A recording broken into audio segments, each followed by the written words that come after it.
À ce jour, l'électro-hypersensibilité est reconnue et décrite par l'OMS, mais le lien causal avec les champs électromagnétiques n'est pas officiellement pris en compte.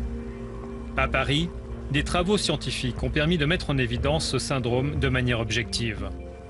Ces travaux ont été menés par Dominique Bellepomme, cancérologue internationalement reconnu et expert en santé environnementale.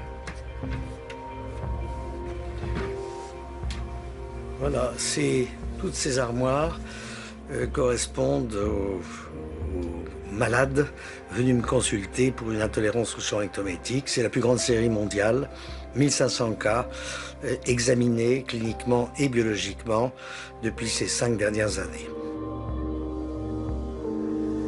Les patients ont subi des examens neurologiques et des tests biologiques permettant de doser vitamines et protéines. On a aussi mesuré le flux sanguin de leur cerveau, ce qui a permis une découverte inquiétante. Nous observons effectivement que certaines zones du cerveau sont moins bien irriguées que d'autres, que ce soit lié à une baisse de fluidité du sang, notamment avec des globules rouges qui s'agglutinent, ou tout simplement aussi avec des capillaires sanguins cérébraux qui sont anormaux. Toujours est-il qu'il y a insuffisamment de sang qui passe, si vous voulez, dans ces zones du cerveau.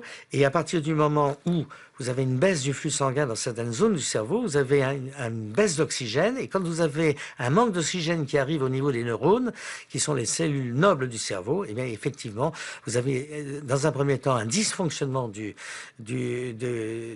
neurones, et si l'exposition au champ électromagnétique persiste, vous avez destruction du neurone, et à ce moment-là, nous entrons dans une véritable maladie d'Alzheimer, ou une maladie apparentée à ce que Alzheimer a décrit.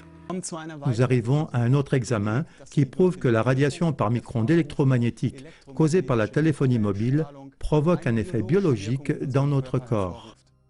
Il s'agit de notre sang. L'effet appelé rouleau de pièces de monnaie démontre comment nos globules rouges réagissent à la radiation. Bonjour, je m'appelle Herbert Jung, je suis praticien de médecine parallèle et homéopathe depuis environ 20 ans. Dans mon travail, j'ai constaté qu'il y a de plus en plus d'obstacles à la guérison qui sont causés par la téléphonie mobile.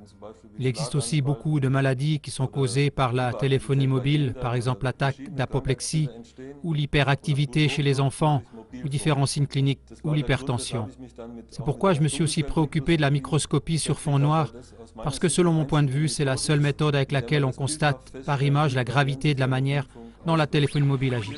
Je prends maintenant une goutte de sang d'un sujet d'expérience qui n'a pas été ou qui n'est pas exposé à la charge de la téléphonie mobile et vous verrez par la suite comment cela agit.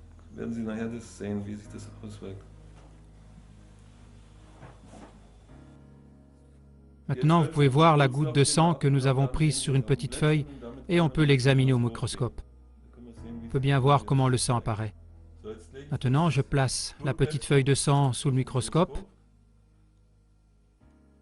Oui, là vous voyez maintenant le sang vital d'un patient qui n'est pas exposé à la charge de la téléphonie mobile. Là vous voyez que les érythrocytes sont bien libres. On peut voir le sérum du sang. Il n'y a pas non plus de réseau de toiles d'araignée dedans, donc les philites.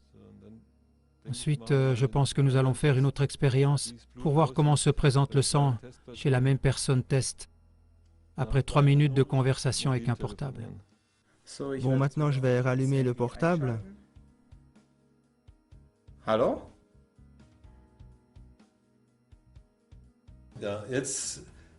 Maintenant que la personne test a téléphoné 3 minutes avec le portable, nous voulons voir ce que cela a produit. Faisons maintenant une prise de sang pour pouvoir l'analyser. Bon, nous avons maintenant le sang au bout de 3 minutes d'appel avec le portable. Regardons maintenant ce que cela donne.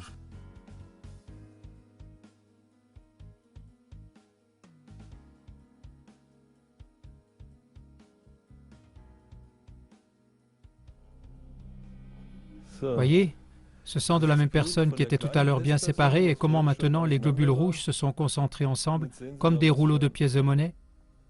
Bien entendu, le sang ne peut plus faire son travail.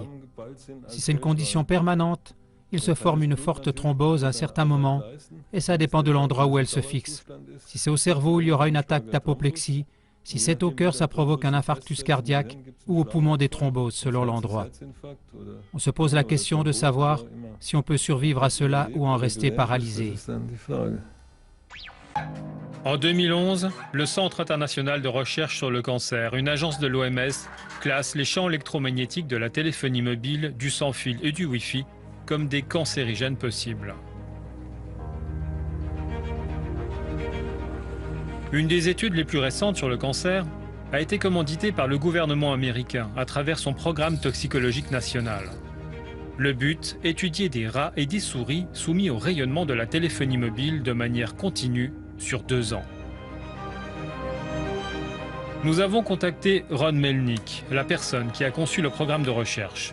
Il a répondu à nos questions depuis le Connecticut.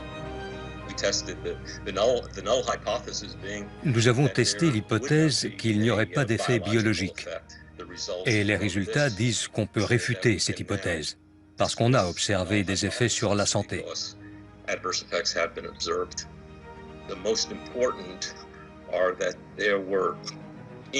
Le plus important, c'était une augmentation de tumeurs au cerveau, des gliomes, et une augmentation de schwannome du cœur, une tumeur bénigne.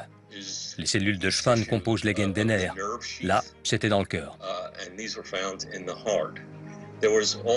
Il y avait aussi des dégâts à l'ADN observés dans les cellules du cerveau des rats et des souris.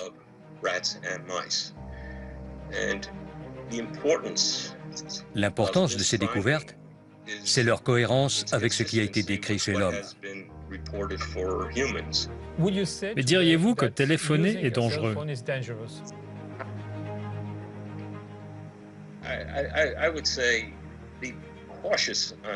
Je dirais qu'il faut être conscient de la manière de l'utiliser.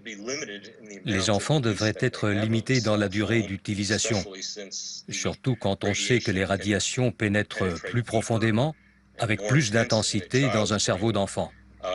Un cerveau d'enfant en développement est plus vulnérable à ces agents. Mon conseil, soyez conscient de ça. Prenez des mesures de précaution, utilisez le haut-parleur, utilisez des écouteurs, faites des SMS, sauf quand vous conduisez, et essayez de tenir l'antenne du téléphone loin du corps. Cette mise en évidence d'un risque de cancer confirme les résultats d'autres études sur l'homme menées en Europe. Études qui ont croisé l'apparition de tumeurs et l'usage intensif du téléphone. Toutefois, il existe encore de nombreux sceptiques.